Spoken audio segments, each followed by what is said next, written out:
কোনোভাবে যাতে আবার ফ্যাসিবাদ ফিরে না আসে। মামলাও চলবে, সংস্কারও চলবে, নির্বাচনের প্রস্তুতিও চলবে। দেরিতে হলেও ধন্যবাদ জানাই, যেটা আরও অনেক আগেই হওয়া উচিত ছিল, যেটা আমরা বলে আসছিলাম যে বিচার এখানে একটা জিনিস যেটা বলে নেওয়া দরকার, যে আজকে এই সরকারের পক্ষ থেকে বারবার যে জিনিসটা বলা হয় যে তাদের 3টা দফা, একটা হলো সংস্কার, আরেকটা হলো বিচার, আরেকটা হলো নির্বাচন। তো আমরা বারবার বলে আসছি যে এই 3টার বাইরে আমরা কারা? আমরা কি কখনো বলছি যে এগুলো করা যাবে না? কিন্তু এমনভাবে উপস্থাপন করা হয় যে মনে হয় যে এগুলো আমরা চাই না। তো এই জিনিসগুলোই ঠিক না। যেমন বিচারের ব্যাপারে আমরা আরও একটু বাড়ায় বলছি যে আপনি ট্রাইব্যুনাল বাড়ান না কেন?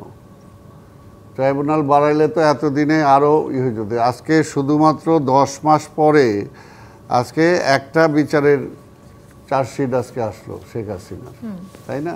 তো এইরকম তো অনেক অনেক মামলা, অনেক ঘটনা আছে যেগুলো এতদিন যদি সরকার আরও সিরিয়াস হতো বা তার আইন বিভাগ যদি আরও সিরিয়াস হতো, তাহলে আমরা মনে করি যে এতদিনে তার মামলার আরও অনেক অগ্রগতি হয়ে যেত।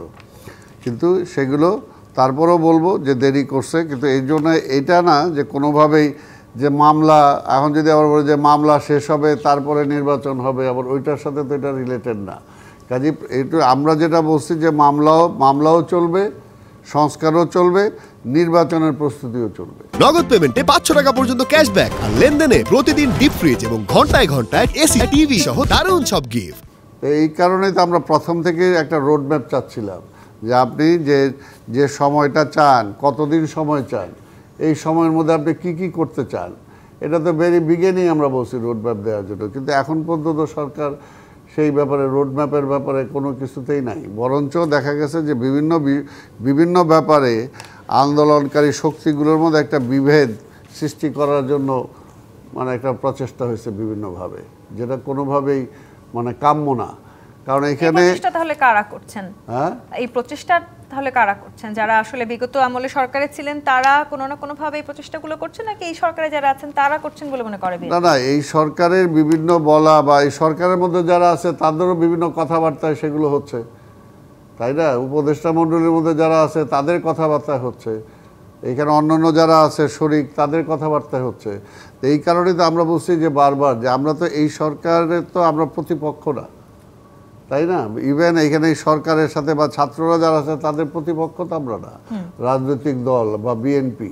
আমরা তো আমাদের প্রতিপক্ষ হলো ফ্যাসিবাদ, যে কোনোভাবে যাতে আবার ফ্যাসিবাদ ফিরে না আসে, কোনোভাবে যাতে আবার ওই ফ্যাসিবাদের মাথায় ভর করে যাবার আধিপত্যবাদ যাতে ফিরে না আসে, আমাদের প্রতিপক্ষ হলো ওইটা।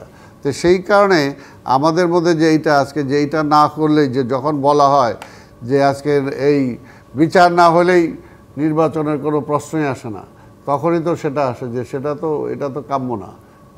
এইটা তো এইভাবে এই ধরনের তো কোনো কথা নাই, তাই না? আর কথা আমি একা বললাম সেটাই হবে, আর বাকিরা কি বলবে সেটার কোনোই নাই। আর আরেকটা যেটা বলবো যে আসলে দেশের মধ্যে মানুষ একটা কিন্তু যত কিছুই বলে দীর্ঘদিন যাবৎ একটা অশান্তির মধ্যে আছে।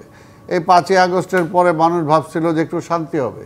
হ্যাঁ, কিছুটা শান্তি আমাদের আসছে যে বাড়িতে ঘুমাইতে পারি আমরা, কিন্তু সাধারণ মানুষের মধ্যে এই 2 দিন পর পরই প্রশ্ন আসে, বা এই সরকার কয়দিন থাকবে, আছে কিনা, আবার এরা চলে গেল কিনা, আরেকটা কি ঘটতেছে। এই সরকারের তরফ থেকে ডক্টর ইউনিভার্সিটি বলেছেন যে শুধু বিএনপি এই যে মনে করেন এই যে একটা অসত্য কথা বললো